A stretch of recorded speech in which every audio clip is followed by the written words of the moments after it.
ಹೇಳಿ ಸರ್. ನಮಸ್ಕಾರ, ನಾನು ಡಾಕ್ಟರ್ ಶಶಿಕಾಂತ್ ಅಂತೇಳಿ ಡಿವೈನ್ ಗ್ರೇಸ್ ಹಾಸ್ಪಿಟಲಿಂದ.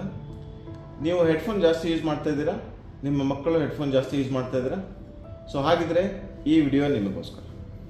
ಏನಪ್ಪ ಅಂದರೆ, ಹೆಡ್ಫೋನ್ ಜಾಸ್ತಿ ಯೂಸ್ ಮಾಡೋದ್ರಿಂದ ನಿಮ್ಮ ಕಿವಿಯ ತಮಟೆಗಳು ಮತ್ತು ಕಿವಿಯ hair ಸೆಲ್ಸ್ಗಳು intensity of the hearing ಕಡಿಮೆ ಆಗ್ಬೋದು, ಸೆನ್ಸರಿ ನ್ಯೂರಲ್ ಡೆಫ್ನೆಸ್ ಆಗ್ಬೋದು. ನೀವು ತುಂಬ ಕೇರ್ಫುಲ್ ಆಗಿರಬೇಕು.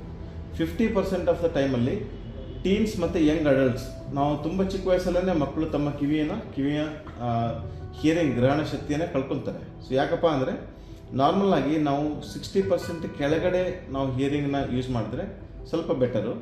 ನಾವು 70%ಗಿಂತ ಜಾಸ್ತಿ ವಾಲ್ಯೂಮ್ಸ್ ಯೂಸ್ ಮಾಡಿದ್ರೆ ಏನಾಗುತ್ತೆ ಅಂದರೆ 85 ಡೆಸಿಬಲ್ಗಿಂತ ಜಾಸ್ತಿ ಸೌಂಡು ನಮ್ಮ ಕಿವಿಯಲ್ಲಿರುವಂಥ ಹೇರ್ ಸೆಲ್ಸ್, ನಮ್ಮ ಕಿವಿಯಲ್ಲಿರುವಂಥ ಧ್ವನಿಯನ್ನು ಏನು ಸಂಗ್ರಹಿಸಿ ಅದನ್ನು ನಮ್ಮ ಬ್ರೈನ್ಗೆ ತಲುಪಿಸುವಂಥ ಹೇರ್ ಸೆಲ್ಸ್ ಏನಿರುತ್ತಲ್ಲ ಅದು ಡ್ಯಾಮೇಜ್ ಆಗುತ್ತೆ.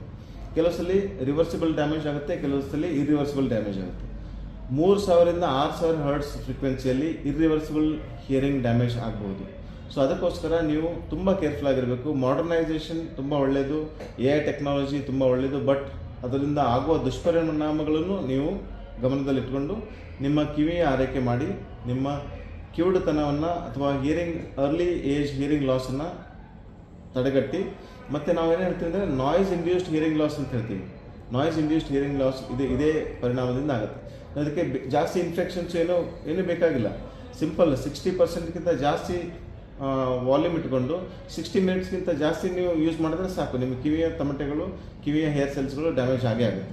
ಸೊ ಕೇರ್ಫುಲ್ ಆಗಿರಿ, take care of your self. ಒಂದು ರೂಲ್ ನೀವೇನು ಫಾಲೋ ಮಾಡ್ಬೋದು ಅಂದರೆ, ನಿಮ್ಮ ಆಡಿಯೋ ಫ್ರೀಕ್ವೆನ್ಸಿ ವಾಲ್ಯೂಮನ್ನು ಒಂದು 60%ಗಿಂತ ಕೆಳಗೆ ಇಟ್ಕೊಂಡು 60 ಮಿನಿಟ್ಸ್ಗಿಂತ ಕೆಳಗೆ ಇಟ್ಕೊಳ್ಳಿ. ಅದಾದಮೇಲೆ 60 ಮಿನಿಟ್ಸ್ ಆದಮೇಲೆ ಅಟ್ಲೀಸ್ಟ್ ಒಂದು 2 ಅವರ್ ಗ್ಯಾಪ್ ಕೊಡಬೇಕು. ಹಿಂಗಿದ್ರೆ ಮಾತ್ರ ನಿಮ್ಮ ಕಿವಿಡುತನವನ್ನು, ಅರ್ಲಿ ಸೆನ್ಸರಿ ನ್ಯೂರಲ್ ಡೆಫ್ನೆಸ್ಸನ್ನು ಪ್ರಿವೆಂಟ್ ಮಾಡ್ಬೋದು. For further information contact us.